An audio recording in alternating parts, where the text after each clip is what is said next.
हरियाणा में विधानसभा चुनावों को लेकर भारतीय जनता पार्टी की तरफ से सबसे पहले 67 सीटों पर उम्मीदवारों की घोषणा की गई है।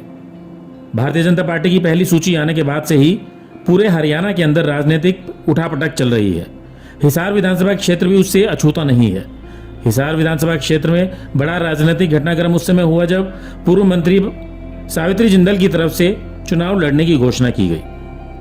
सुबह अपने समर्थकों के समक्ष सावित्री जिंदल ने चुनाव लड़ने की घोषणा कर दी, लेकिन अभी उनकी इस बात पर संशय बना हुआ है कि वो चुनाव लड़ेंगी या नहीं, क्योंकि उनकी खुद की बातों से ये साफ जाहिर नहीं हो पा रहा है कि वो चुनाव लड़ेंगी और मजबूती से लड़ेंगी, क्योंकि उनका यही कहना है कि उन्होंने अपने समर्थकों के कहने पर, अपने समर्थकों की चाहत पर या अपने समर्थकों की चाहने पर यह घोषणा की है कि वो चुनाव लड़ेंगी।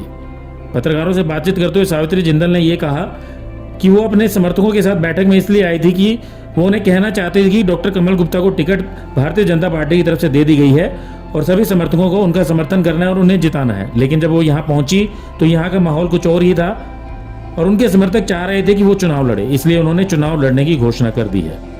पत्रकारों के सवालों के जवाब में सावित्री जिंदल ने ये नहीं बताया कि वो चुनाव इंडिपेंडेंट लड़ेंगी या किसी पार्टी के साथ जुड़कर लड़ेंगी।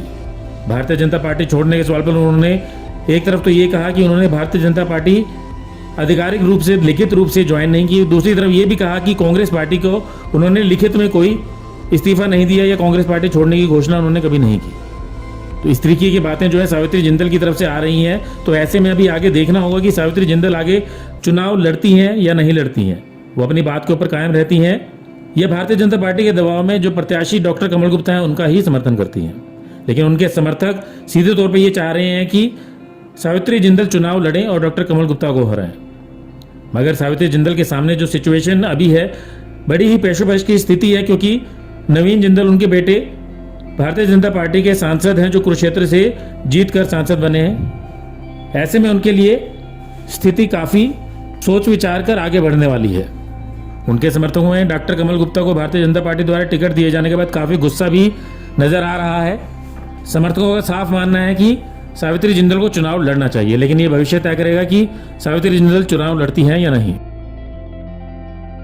मैं क्योंकि देखिए, मैं हिसार शुरू से जिंदल साहब ने हिसार में चुनाव लड़ा और जिंदल साहब हिसार की सेवा करना चाहते थे, लेकिन 2005 में अचानक जो आप लोगों को मालूम है जो हादसा हो गया, जिंदल साहब हमें छोड़ के चले गए। उसके बाद हिसार की जनता ने मुझे बीच में ले आए अपने, और मैंने 10 साल उनकी सेवा की। और उसके बाद 10 साल भी 20 साल हो गए, समझिए 20 साल प्यार हो जाएंगे।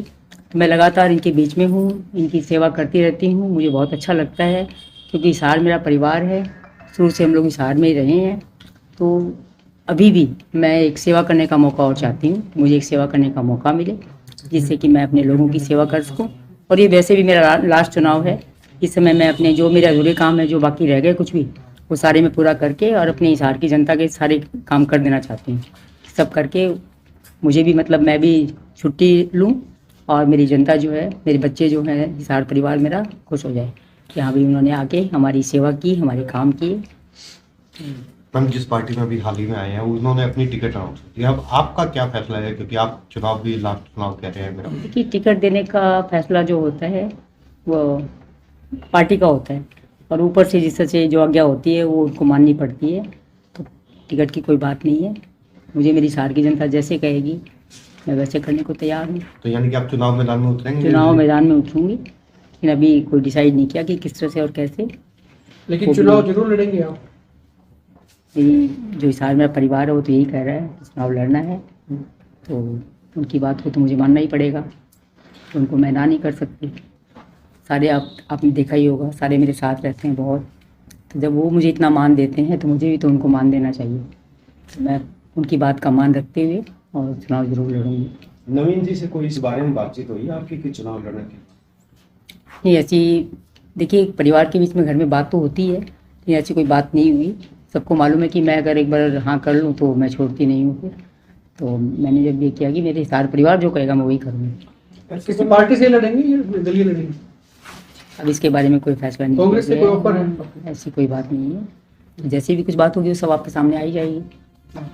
जैसे नवीन जी जिन अपने बीजेपी में हैं और आप कैसे आपने सदस्यता ली है बीजेपी की? देखिए मैंने सदस्यता तो नहीं ली, लेकिन मैंने अपने बेटे के चुनाव में प्रचार पूरा किया था। और प्रचार करने के बावजूद ही, जिस तरह से आप लोगों को मालूम है कि वहाँ से कुरुक्षेत्र से बीजेपी की सीट भी आई है, नवीन जी जीते भी हैं, तो बाकी तो मैं और क्या कहूँ। कांग्रेस से आपने अपने सदस्यता से इस्तीफा दे दिया था। मैंने वहाँ से भी कोई इस्तीफा नहीं दिया था। नहीं, रणजीत सिंह चौटाला के मंच पे शायद आप आए थे जब उन्होंने पहली हाँ, बार मैंने बताया। वहाँ भी जिस तरह से कुरुक्षेत्र में प्रचार किया था और मैंने हिसार में भी प्रचार किया था, क्योंकि हिसार मेरा अपना घर है। अपने लोगों से आके मैंने यही कहा था कि देखिए यहाँ से रणजीत सिंह जी चुनाव लड़ रहे हैं, तो हमें इनकी पूरी मदद करनी है। और हमारे यहाँ से जो भी कोई, जैसे आप मान के चलिए कि अगर अतिथि आता है तो उसकी हम लोग पूरी मदद करते हैं। तो यहाँ से तो फिर रणजीत सिंह जी चौटाला जी चुनाव लड़ रहे थे, MP का चुनाव लड़ रहे थे, तो उसमें यही था कि नवीन जी के साथ ही मतलब बनेंगे, दोनों मिलकर चुनाव लड़ रहे थे। नवीन कुरुक्षेत्र से था और रणजीत सिंह जी यहाँ से थे, तो मेरा मदद करना मेरा फर्ज भी बनता था। तो इसलिए मैंने आके वहाँ यहाँ भी हिसार के लोग चीख चीख के कह रहे थे कि सावित्री जी अगर आ जाएंगी तो चुनाव जीत सकती है बीजेपी। तो बीजेपी को ऐसा नहीं, मुझे बीजेपी को समझ नहीं आई, ऐसा नहीं लगा। आपको क्या लगता है कि क्या मजबूरियां बीजेपी की रही होंगी जिनके बारे में जनता बात कर रही थी, उनको टिकट नहीं दिया और डॉक्टर कमल गुप्ता को रिपीट किया गया? देखिए इस बारे में मैं कुछ नहीं कह सकती। ये तो कहीं भी कोई भी पार्टी होती है, पार्टी के जो बड़े होते हैं उनका ही निर्णय होता है, और जो निर्णय उनका होता है वो सबको मानना पड़ता है। टिकट के बाद गुप्ता जी का फोन आया उनके पास? अच्छा। मैडम, बीजेपी जैसे परिवारवाद की बात करती है तो कुलदीप के बेटे को दी गई, श्रुति को दी गई, किरण चौधरी को, तो ऐसे में क्या बोलेंगे इसको लेकर? क्या कारण रहे होंगे? भी नहीं मिला। देखिए इन सब कारणों का भी मुझे नहीं मालूम, मैं कुछ नहीं कह सकती, क्योंकि देखिए उन सबको लगा हो कि ये जीतने वाले कैंडिडेट हैं, तो इसलिए उनको दी गई है। और ज़रूर ये अपने हैं भी कि जीत कर आएंगे। कुलदीप जी का बेटा भव्य भी जीतेगा, श्रुति भी जीतेगी, तो अच्छे मतलब हैं जो जीत कर आएंगे। तो ऐसे कौन से काम हैं जो आप जीतने के बाद करना चाहिए? कुछ काम आप पर रह गए थे मेरे काम करने, और भी करेंगे? ये अभी मैंने कुछ सोचा नहीं है। अच्छा। कि जो भी काम मेरे सामने आएंगे मैं सारे काम पूरे करवाऊंगी। तो बीजेपी के नेताओं के फोन आ रहे होंगे, मनाने के लिए कोशिशें हो रही है आपको, क्योंकि आप नाराज हो गए तो मना लिया जाएगा। नहीं, ऐसी कोई बात नहीं है जी, नाराज भी नहीं हूँ। क्योंकि कांग्रेस से देखिए कोई सबसे बड़ी बात यही है कि पार्टी का जो निर्णय, मतलब जो बड़े निर्णय करते हैं उनको मानना चाहिए। तो उन्होंने बहुत अच्छा किया, जो यहाँ से कमल गुप्ता जी को, जो कि 2 बार के हमारे मान लीजिए मंत्री भी रहे हैं, अभी भी मंत्री हैं, कब चुनाव लड़ेंगे तीसरी बार, तो ज़रूर उनको देनी चाहिए थी, तो दी, तो बहुत अच्छी बात है। बाहर कार्यकर्ता कह रहे थे कि सावित्री जी कांग्रेस से लड़ जाएं तो बहुत अच्छा रहेगा, तो आपके पास भी ऐसी कोई ऑफर है? अभी तक ऐसी कोई बात नहीं है, अगर कोई बात होगी तो आप लोगों को संभावना जरूर नहीं लेकिन लेकिन आप कह रहे हैं कि बता आपने दूंगी। सदस्यता से भी वहां से भी वो इस्तीफा नहीं दे रखा, तो यानी कि आप कांग्रेस के सदस्य हैं अभी भी? अगर बिना कुछ लिखे पढ़े कुछ होता होगा तो जरूर सदस्य हूँ, ऐसी कोई बात नहीं है जी, क्योंकि मैंने कोई रिजाइन या कुछ भी तो नहीं किया मतलब कांग्रेस लड़ाई तो फिर सदस्य बनने की जरूरत नहीं है, आप सदस्य ऑलरेडी हैं। तो जिंदल साहब के जो अधूरे सपने थे, आप क्या पूरा करना चाहते हैं हिसार को लेकर?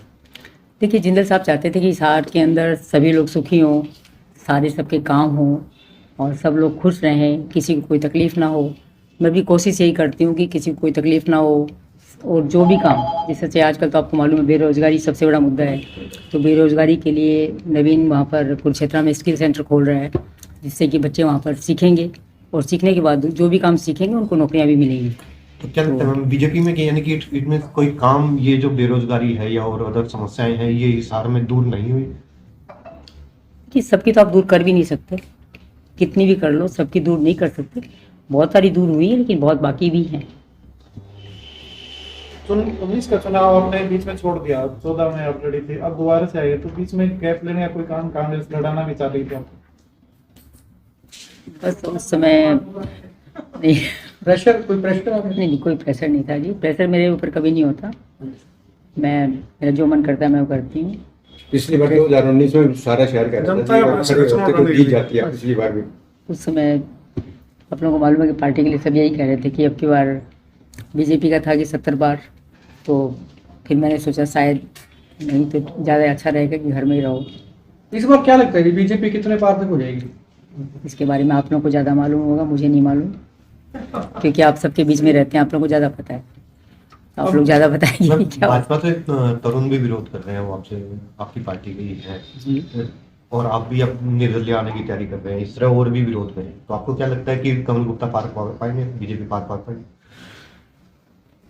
देखिए इसके बारे में भी मैं कुछ नहीं कर सकती, क्योंकि सबका अपना अपना निर्णय होता है और अपने अपने उनके लोग होते हैं, वो जितना मिल के पूरी कोशिश करेंगे तो ज़रूर जीत सकते हैं कमल गुप्ता जी, ऐसी कोई बात नहीं है। और पार्टी का तो उनका बहुत अच्छा है ही, तो ऐसी कोई बात नहीं है। ब्यूरो रिपोर्ट, नई ताज़ा न्यूज़, हिसार।